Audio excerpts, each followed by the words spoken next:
welcome from Geo Connect Asia. I'm joined by Stefan, and like you can see, we are surrounded by a drone and we are surrounded by a handheld lidar. So before we jump into the conversation, Stefan, why don't you introduce yourself and your company? Yeah, sure. So my name's Stefan Hrabar. I'm co-founder and chief strategy officer of Emesent. We're a company based in Australia, head office there, but we have a global presence around the world with customers and resellers. Fantastic. So why don't you walk me through these amazing stuff that we are seeing right in front of us? And I want you to start with the handheld lidar because I think that's way more cooler. So why don't you talk us through I will walk, fly, and drive you through the... Fantastic. So yeah, what our core product is the HoverMap device. So it looks like a typical handheld laser scanner, which it is, but it's a lot more than that as well.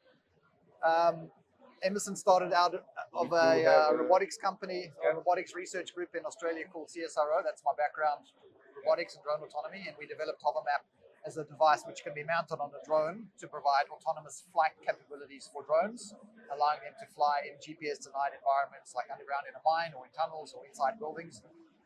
And we realized the same technology can be used to generate accurate maps as well. So HoverMap's a two-in-one system that provides autonomy when it's on a drone, and it provides land-based mapping. As you can see, it can be mounted on the drone. It's got a quick release mechanism which allows you to easily take it off the drone and connect on a handle. That's kind of really cool. So you can use it as a handheld scanning device. We can put it on a backpack, and you can use it as a backpack scanning device, or mount it on a vehicle and do vehicle-based scanning. But yeah, the big difference is you can put it on a drone and it will fly the drone for you in very difficult to reach places. So a couple of questions. First and foremost, you have a PhD in robotics and SLAM, and the usual path ends up working for an autonomous vehicle company. We had this conversation before we came on camera. So do you want to walk us through why you decided to go in this direction and not work for one of the bigger automotive players? Yeah, I mean, I've always been fascinated with flying things, not just driving things. I mean, autonomous vehicles and autonomous drones have their challenges, and I just found the drone space more interesting and challenging and bigger variety of applications. Autonomous cars obviously doing well, but I don't think they've lived up to many people's expectations. Drones are now prolific around the world. Everybody's using drones for all kinds of things. When I started my PhD 20 years ago, drones were a very new technology, and now they've been widely accepted. So having a big impact in the world, and it's great for us to be a part of that, helping people to use drones in new ways that just wasn't possible before. So it's not only drones and handheld lidar as well. You've got another system that can be mounted on pretty much Boston's from Dynamics robot, pretty much anything, right? So it's the same system. So HoverMap is the same device, which can be mounted on these various things, including, like you said, the Boston Dynamics spot. It's exactly the same payload. It just connects to different ways of being carried. When it's connected onto the drone, our system detects that it's on a drone, and it changes all the settings and parameters to be operated on a drone. When you mount it onto something like the Boston Dynamics spot, it detects that, and then it goes into spot mode and allows spot to navigate into places that it can't usually go.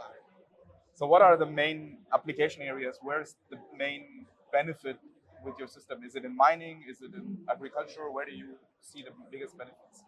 In general, it's industries that have challenging places that are hard to access, where you don't want to send people, but you still need to capture data every day, LiDAR data or images.